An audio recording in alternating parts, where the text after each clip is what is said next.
আজকে বানাতে চলেছি দেখো কি ফুলকপির ডাটা চচ্চড়ি করবো। শীতকালে এসে গেছে, সবাই ফুলকপি খায়, খেতে ভালোবাসে। আর ডাটাগুলো কী করে, ডাটাগুলোই চচ্চড়ি। এখনকার দিনে এই ডাটার চচ্চড়ি হয়তো খুবই কম খায়, কিন্তু আমাদের ঘরে খাই। তো ফুলকপি আজকে কিনেছিলাম, তো দুটো ডাটা দেখলাম ওখানে রাখা ছিল। তো আমি দোকান দিয়ে, বাজারের কাছ দিয়ে আমি নিয়ে চলে এসেছি। একটু চচ্চড়ি বানাবো বেশি করে, আর এর সাথে মুলোর ডাটাও দিয়ে দেবো। কপি ডাটাগুলো কুচি কুচি কেটে নিয়েছি, এদিকে কিছু সবজি কেটে নিয়েছি, এর সাথে একসাথে বানাবো। তো চলো দেখাই। এদিকে সর্ষে আর পোস্ত এটাকে মিক্স করে নেব।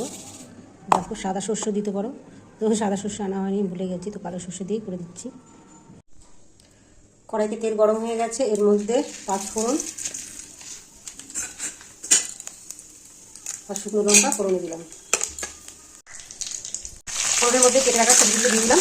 তো তখন কড়াই একটু গরম হয়ে যেতে হবে, তাই জন্য এই সবজিগুলো তেলের মধ্যে দেওয়াটা তোমার দেখাতে পারবে। তেল ছিটে আসছে ফোড়নের মধ্যে, দেখবে নাড়াচাড়া করবো। সবজিটা ভাজা ভাজা হয়ে গেছে, এর মধ্যে এবার নুন দেবো, স্বাদ মতো নুন, পরিমাণ মতো হলুদ। ডাটাটা সেদ্ধ করেছি, তার মধ্যে হলুদ দিয়েছি, তাই জন্য হলুদটা একটু কম দিলাম। জিরে গুঁড়ো,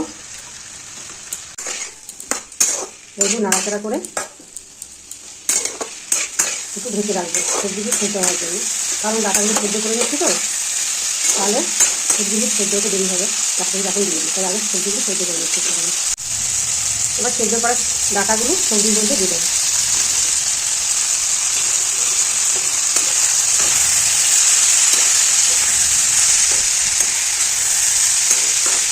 এইভাবে নাড়াচাড়া করে নিচ্ছি। সবজির সাথে ডাটাগুলো ভালো করে ভেজে নিলাম। এবার সর্ষে আর পোস্ত রেখেছিলাম, এটা দিয়ে দিচ্ছি।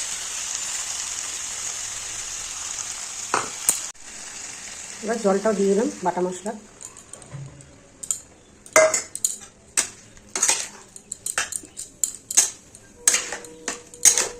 এবার এটা নাড়াচাড়া করে নিয়ে এবার একটু ঢেকে দেবো। ঢেকে দিয়ে নামিয়ে তোমাদের দেখাবো। দেখো দিয়ে দিচ্ছি জল, এবার এটা ঢেকে দিচ্ছি একটু। তো দেখো ঢাকনাটা সরিয়ে দিয়েছি, আর সবজিটা হয়ে গেছে।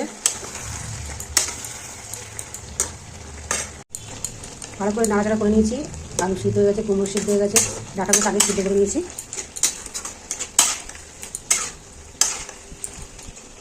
দেখো হয়ে গেছে কপি ডাটা সবজি। তো কেমন হয়েছে অবশ্যই জানিও।